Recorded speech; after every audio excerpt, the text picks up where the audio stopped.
Hi, I'm Bridget Forrest, a teacher at Larondra Elementary School in Tangipahoa Parish. As an educator, I strive to show all of my students that they are learners, no matter their abilities, their disabilities, their culture, their home environment. We know that we can set goals for ourselves, for our students, as long as they have the resources needed to reach those goals. Today's lesson will be for my second grade students. It will be an ELA lesson where the students will be able to identify and apply antonyms and synonyms. I will be using CKLA curriculum that has been adopted through our district. This is actually a follow-up lesson from before where we have already introduced antonyms and synonyms. So the students have a basic foundation in knowing what they are, but we're going to take it a step further where they're able to identify them within sentences and also put them in sentences where needed. I believe that antonyms and synonyms will be important when they are reading to make them more fluent in their reading, but also to get what the author is trying to come across, the author's point of view. Also in their writing, it will help enhance their writing as beginning writers. I have different types of activities and strategies for students with different learning types. I have some where they will use motion to identify and remember what each one of the words means. I also have where they will vote and use cards showing antonyms and synonyms. Then we'll have written responses as an exit ticket where they will actually take the words as antonyms and synonyms and apply them in sentences. I do have a group that I will pull to work in small group with me that are our struggling readers to help them along with this process.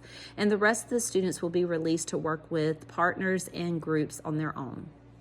Let's do our I cans. Today I can. Today I can. Identify I words. Identify I words. Review. Review. And identify. And identify. Antonyms. Antonyms. And synonyms. And synonyms. I can read a story. I can read a story. With purpose and understanding. With purpose and understanding. So that I can. So that I can become a fluent reader and writer. Yes. So today what we're going to be doing is we're going to learn a new spelling for the I sound. We've already talked about it. Let's think about it. That is our long vowel sound. We can have, I need you to echo me. When we make the I sound, it can be spelled with I-E, I-E, I consonant E, I consonant E, or the tricky I. or the tricky I. So today we're going to learn a new spelling for the I sound. So I need you to echo. I-G-H, I-G-H, says I, says I, as in night, as in night, as in right. as in right. So when I see I-G-H, I now know that what sound does it say? I. Very good. So when I see or hear the I sound, how often am I going to see it spelled with the I-G-H? By looking at this power bar, how often do I think I'm going to see it, Connor? Not on. Not often. Because look at that little bitty power bar. But if I turn around and I look at my tree back there, everybody turn and look at our tree, our I tree. It's the last one on the right on the board. See it? And I look at the branches. Which spelling for I is used the most often? By looking at the branch. Which one, Tilly? Just an I. Just the I, the tricky I. So turn back around and face me. So most of the time when I hear the sound I in a word, it's spelled with that tricky I. Little bit of time, this I-G-H. So let's echo that again. I-G-H. I-G-H. Says I. Says I. Which is Which is the long I sound. the long I sound. Very good. So let's look at my words on my chart. Now that I know that I-G-H says I want to stretch these words, okay? And I made a boo-boo. I have the one word twice, but guess what? That just gives us extra practice. Yep. So you're doing the sounding, you're doing the stretching, I'm just pointing. So eyes up here. Ready? Stretch. I. Night. I.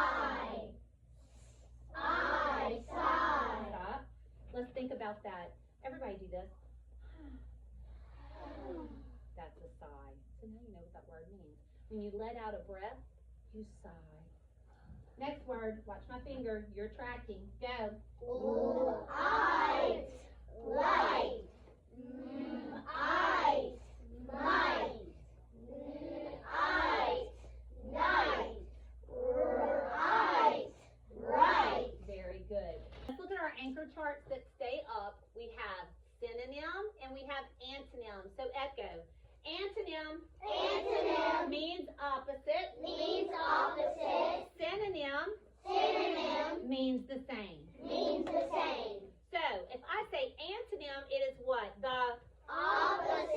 If I say synonym, it means the. Same. So we're going to do a little activity where I have an A for antonym written on the board and I have an S for synonym written on the board. So remind me, what is antonym? It means the. And Opposite. what does synonym mean? The same. Okay, so I'm going to say two words. Put your hands in your cookie jar. If it is an antonym, you put your hands up. And we're going to act like we're on a roller coaster. You're going to go this way.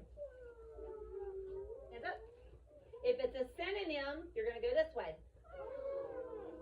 Barbara, you with me? Mm-mm. Hands in your cookie jar. All right, so listen to my two words. You're going to tell me by showing me on the roller coaster if it's an antonym or if it's a synonym. Hands in your cookie jar. First two words. Funny Fun. and silly. If something is funny and silly. That should be a synonym because funny and silly is the what? Same. Very good. What about, hands in your cookie jar, quiet and silent? Ooh, good job. Hands in your cookie jar. What about easy and hard? Ooh, that's an antonym. Why is that an antonym? Why is that an antonym, Tilly? Because easy means it's like no problem to do, but hard means that it's kind of So are they the same or are they opposite? Opposite. So again, let's review one more time. Antonym means Opposite. synonym means Same. very good. Here are your two words. I'm going to say the two words. As soon as you hear them, hold up your S or your A. Ready? Talk and speak. Hold it up. S or A. Talk and speak. Good job. Put them down. If you chose that is a synonym, you are correct because talk and speak are both things you do with your mouth, saying words. Good job. Next words. Mean and kind. Mean and kind. You should be selecting an A for antonym or an S for synonym. Good. Put them down. If you selected A for antonym, you got it correct. Give yourself a pat on the back and kiss your brain. Good job. Okay, so let's look at number 2. And antonym of dim is blank. So antonym means what? Opposite. So dim. What is the opposite? The antonym for dim. If something is not dim, it is bright. Does that make sense? If the lights, see right here, these lights are dim, but that one is bright. Hi. After the lesson today, I was able to look at our students' exit tickets, and 85% of the students mastered the objective of being able to identify the antonyms and synonyms and applying them in sentences. The lesson went very well, I believe. Those students really enjoyed the different types of activities that I had as far as the movements of the roller coaster back and forth.